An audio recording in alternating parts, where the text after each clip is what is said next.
السلام عليكم خياتي ومرحبا بكم في قناتي وقناتكم عالم السلالي زاد. على بالي بلي راني طولت عليكم وعندي بزاف ما بنتش بصح والله غير فشلت بزاف. المهم صحة رمضانكم وكل عام وانتم بخير وان شاء الله تكونوا نصوموه بالصحة والهنا احنا وانتم كامل ان شاء الله ربي يتقبل منا. المهم هذا فيديو قديم قلت ولا غير نطلع على خياتي ونفكرهم. كانت وحده طلبت مني الشوربه وعندي بزاف ملي صورت هذا الفيديو كنت حابه نحطه قبل من رمضان ولكن للاسف ما قدرتش فشلت ضربه واحده. هنا وجدت الخضره تاعي كيما شفتوا راح نلحيها في الروب وعندي حبه بطاطا صغيره وزوج حبات تاع زروديه وحبه بصل وحبه تاع طوماطيش ولا زوج وشويه تاع مع اللي نديروه للشوربه وشنو الحشيش. المهم خياتي كيما شفتوا في الطنجره ديالي حطيت كميه مليحه تاع الزيت وانا درتها بالدجاج اللي عنده اللحم يقدر يدير اللحم.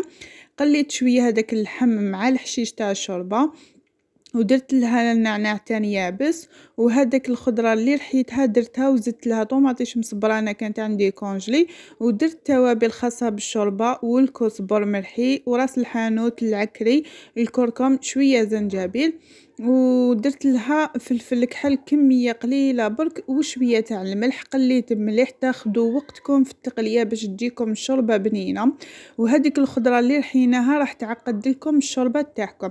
كيما شفتوا درت شويه تاع قرفه عود ويعني مشي عود كامل شويه تكسروا منه وراس تاع حار مرقت بالماء سخون وغطيتها وخليتها وين ما تغلي مليح مده 5 دقائق ولا 10 دقائق. ومن بعد نجي نضيف الشيشه تاعي اللي كنت غسلتها شحال من خطره وتكونوا صفيتوها ونقيتوها من قبل كاش حجره ولا وتغسلوها مليح وتضيفوا يعني على حساب القدرات تاعكم شحال ترفد. انا هنا ديت 5 مغارف كبار تاع الشيشه وضفت لها الماء سخون وخليتها تطيب في غرضها حتى وين ما تعقد. المهم الا لقيتوها ما طابتش زيدوا لها شويه ما. هنا ديت كيلو تاع فرينه درت له كاس تاع لاتاي ناقص منه شويه تاع زيت وديت كاس تاع الماء حطيت فيه الملح دوبته وغرفه صغيره تاع خل. هنا راح نخدم معكم بات فايتي تجي يعني تمتم توجدوها.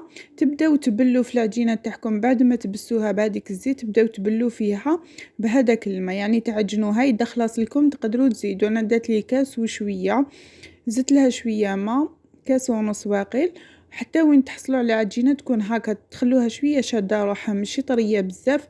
تقسموها لزوج كور وتغطوها مده ربع ساعة وتخلوها ترتاح. هنا بعد ما ترتاح لكم أنا ولا غير مع العصر خدمتها تمتم وجدت تحلوها هكا على شكل مربع تحطوها بجهة زيتوا تحلوا الجهة الأخرى ولا الخبزة الثانية بشكل مربع هكا تحاولوا تحطوهم قد بعضهم. وهنا تجيبوا 500 غرام هنا بعثت لكم تصوير باش تشوفوا 500 غرام تاع مارغرين التوريق. هنا قسمتها على زوج نص راح نسكرفجو في العجينه الاولى والنص راح نسكرفجو في العجينه الثانيه. هنا راح نغطيها بالعجينه هذيك اللي كنت حطيتها بجهه. هنا لازم تحطوا لها الفارينه ولا تحطوها مفتوحه في كاش بلاصه. هنا لصقت لي شويه كما درت لهاش الفارينه مليح. زيدوا تسكرفجو هذيك الكميه الثانيه تاع المارغرين. هنا كان راح لي مقطع منه على بهذا الفيديو محبيتش نحطه وكي وحده طلبت مني الشوربه قلت ولا غير نحطه. هنا الفيديو هنا تقطع لي يعني هذاك المقطع ما صورتوش. هنا حبيت نوري لكم من الطريقه. هنا في الطرشونه تاعي تخيلوا هذيك العجينه كيما درت لها المارغرين من الفوق تبداو تروليو فيها هكا بهذه الطريقه. شوفوا انتم روليتو هي ديجا على زوج طبقات وزيدوا ترولوها شحال من خطره وتقرصوها هكا في الاطراف يعني تغلقوا لها هذاك الطرف تاعها كامل وتحاولوا تحلوها شويه بهذا الشكل يعني تعرضوها شويه تولي قيس الدبل تاعها. ومن بعد حجو تطووها بهذه الطريقه على 3 وراح تستعملوها مباشره بلا حلان بزاف بلا خدمه بلا عذاب والله غير تمتم توجد وتجيكم مرقه ما شاء الله. هنا بعد ما تطووها هكا خلوها ربع ساعه واحده اخرى ترتاح باش تقدروا تحلوها وتجيكم سهله. انا ولا غير بديت خدمتها مع العصر ووجدتها ويعني وجدت لي مع الفطور سوا. هنا بعد ما خليتها ارتاحت هنا راني كي طويتها على 3 راني فهمتكم هذاك المقطع كان راح لي كنت حابه نعاود نخدمها ولكن ما قعدتش للاسف وما استعملتهاش. المهم هنا شوفوا وريت لكم كيفاش جات مورقه وجات ما شاء الله وتورق لكم تطلع في الفور تجي ما شاء الله. ان شاء الله في الايام المقبله حنعاود نديرها لكم بالتفصيل الممل باش تنجحوا فيها. هنا اللي حبت تخبيها تحبها ديرها هكا تقسمها في ساشيات وتحطها في كونجيلاتور. وانا هذه القطعه راح نستعملها بيتزا كوفر. المهم حليت العجينه تاعي كيما راكم تشوفون، من بعد قسمتها على زوج، ومن بعد زدت كل مرسو حليته مليح. ممكن نتوما حاولوا تخلوها شويه خشينه، انا رققتها بيسك نحبوها بزاف رقيقه. هنا قطعتها على حساب سنيوه تاعي اللي تدخل الفرن، وهذوك لي شوت اللي يبقاو عاودوا اطووهم وحطوهم وعاودوا حلوهم، يعني تخدموا بهم مملحات ولا اي عبسه. هنا التكتوكه ديالي كنت مطيبتها وحطيتها في كونجيلاتور، جبتها يعني غير بصل وطوماطيش هذا ما كان، ودرتها فوق العجينه تاعي. من بعد درت لها جبن مبشور، زدت طبقه واحده اخرى تاع العجين، درت لها صفاء. هنا عاودت عفوا رجعت للشوربه ديالي، هنا وريت لكم كيفاش راهي. هنا ديجا طفيت عليها، بصح راهي مازالت شويه خفيفه. كيما تعرفوا القدره تاع الطين كي تطفوا عليها تبقى سخونه، يعني تبقى شغل راهي تغلي لداخل. هنا كانت بنتي فاطره صغيره، حطيت لها شويه قلت نصورها معكم شوفوا كيفاش جات. انا نحبها هكا خفيفه، يعني في الدار نحبوها هكا خفيفه. لو كانت تقلي في وقت الفطور راح نزيد لها شويه ما ونخففها، واللي حبتها ثقيله تخليها تعقد مليح. هنا جبت صفار تاع حبه بيض، درت له قطره تاع خل ودرتو من الفوق، قطعتها بهذا الشكل. حاولوا تقطعوها مليح باش تتورق لكم في الفرن، وقطعتها هكا على شكل مثلثات. يعني هذا الفيديو ولا غدرتو كان مسرع، كيما تعرفوا في رمضان ما يكونش عندك كاع الوقت باش تصوري. زينتها من الفوق معدنوس شرائح تاع الزيتون عفوا، وزايد والله غير فشلت. كنت نخمم باش نحبس كاع، من باكي طلبت وحده مني الوصفه تاع الشوربه، قلت ولا غير نحطها لها. وان شاء الله بيتزا كوفر هذه نعاودها لكم في الايام المقبله ان شاء الله. شوفوا هنا كيفاش جات، اللون تاعها جاي يغير تشهي ما شاء الله. والبنات تاعها واش نحكي لكم، ولا غير جات ما شاء الله. هذه سنيوان تكلت في دقيقتها، وكما راكم تشوفوا هنايا قسمتها وحبيت نوريكم الصوت تاع القرمشه. خليت لكم الصوت ان شاء الله ما تقلقوش من الصوت هذاك، غير باش تشوفوا الصوت تاع القرمشه.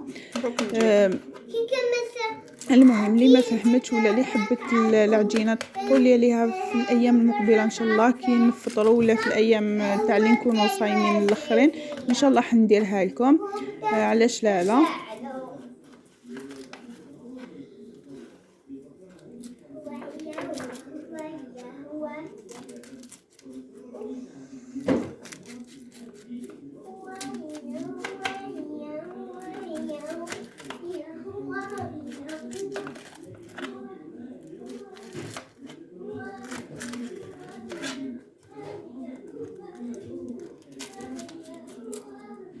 هنا راح تجيكم طريه من الداخل ومن الفوق مقرمشه ومورقه.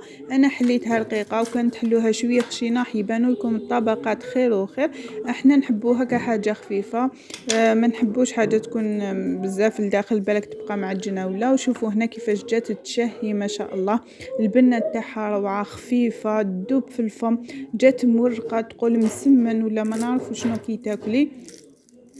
نسمعوا الصوت تاع القرمشه، وجات طريه وهشيشه ما شاء الله. والبنه تاعها روعه، جربوها ورجعوا لي رايكم، يعني كتكوني مزروبه.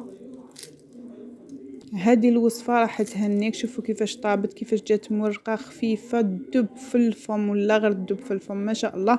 جربوا الوصفه، واللي حبت نعاودها لها ما كاين حتى مشكل. وان شاء الله راح نبارطاجي مع خياتي وصفات اقتصاديه للحلوى. رانا نعرفوا كل حاجه راهي غاليه، والله غير ربي يكون في عوننا وفي عون العباد هادو، يعني المصروف تاع الدار. ان شاء الله حندير معكم وصفات اقتصاديه وبزاف تجي بنينه. اللي حبت ما عليها غير تبعني، وباش يعني يوصلوها كامل الفيديوهات اللي نحطهم. هذه هي الوصفه تاع نهار اليوم، ان شاء الله تكون عجبتكم. ان شاء الله تكون عجبتكم الشوربه وتجربوها بطريقتي، جيتان بزاف بنينه والله غير اللي يذوقها يقول لي ما شاء الله. المهم على الاخر كامل زدت لها شويه تاع معدنوس وشويه تاع قارص. هذا هو الشكل تاع الكوكا. شوفوا كيفاش جات ما شاء الله. اللون تاعها كيفاش جات مرقه خفيفه تدب في الفم، قد ما تاكلي منها ما تشبعي. كما قلت لكم هذه السنيوان تكلت في دقيقتها مع الشوربه.